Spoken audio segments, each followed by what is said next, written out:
This is New York Nightly News with Chuck Scarborough, live on New York Nonstop. And summer field trips and picnics can leave you and your family open to a silent threat, Lyme disease. Here with some tips about how to protect yourself is Stacy Sobel. She is executive director of the Turn the Corner Foundation. Stacy, welcome. Thank you. Why is this cause important to you, Stacy? Well, Lyme disease is one of the most common vector-borne diseases in the world, and there are so many people who have it who don't know that they have it. And unfortunately, the symptoms mimic many other illnesses, and people aren't educated about the dangers of the disease. How widespread is it now? It's incredibly widespread. It's really becoming an epidemic. It's all over the world. It's in the United States. It's very, very prevalent everywhere. People think it's more common in the Northeast, but that's not accurate anymore. And is the trend still going up? Yes, the trend is rising all the time. Unfortunately, what happens now is it's one little tiny tick, the size of like a poppy seed, can carry up to 12 different diseases. It's not just Lyme disease. No. It's all these different co-infections. And people are sick with many more things besides Lyme, and often they go to the doctor and get tested for just Lyme, and they have these other co-infections and they're not diagnosed. Why is this so difficult to diagnose? Unfortunately, the blood test is not completely accurate.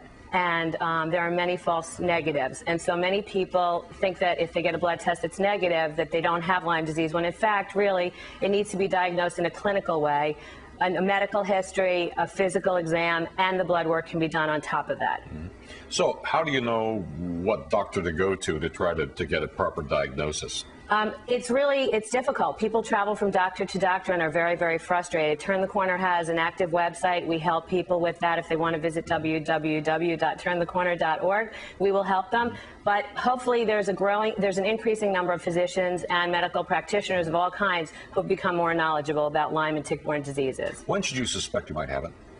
Well, if you have a bullseye rash, unfortunately only about 40% of people get that, so most people do not get that. But if you experience strange symptoms, you should really become familiar with your body and get to become your own best advocate for your health care. So if you have joint swelling, headaches, neurological problems, it could be a variety of things. If you're diagnosed with a disease like MS, Crohn's, fibromyalgia, you should double check to make sure you do not have a tick-borne disease as well. And can it always be cured? Unfortunately, there is no one cure for everyone. There are many, many different kinds of treatments, and some treatments are effective for some people. Not every treatment is effective for everyone.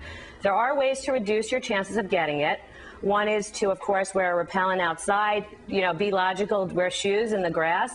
But when you come inside, if you shower within 1 hour of coming inside, that really reduces your chances of the ticks embedding in your body. Okay, and if you catch the tick, is there a time period when you can actually extract the tick where you're not at risk? It's not really clear. Some medical practitioners believe 24 hours. I think I've heard things that the saliva, once it enters your body, it carries the organisms into your bloodstream immediately. So I would say be very, very careful and err on the side of treating yourself. And there are many, many different treatment options. So don't just look into one thing. There are lots of things. And again, come to our website. We have lots of alternatives. All right, Stacy, thanks for coming in. Thank you.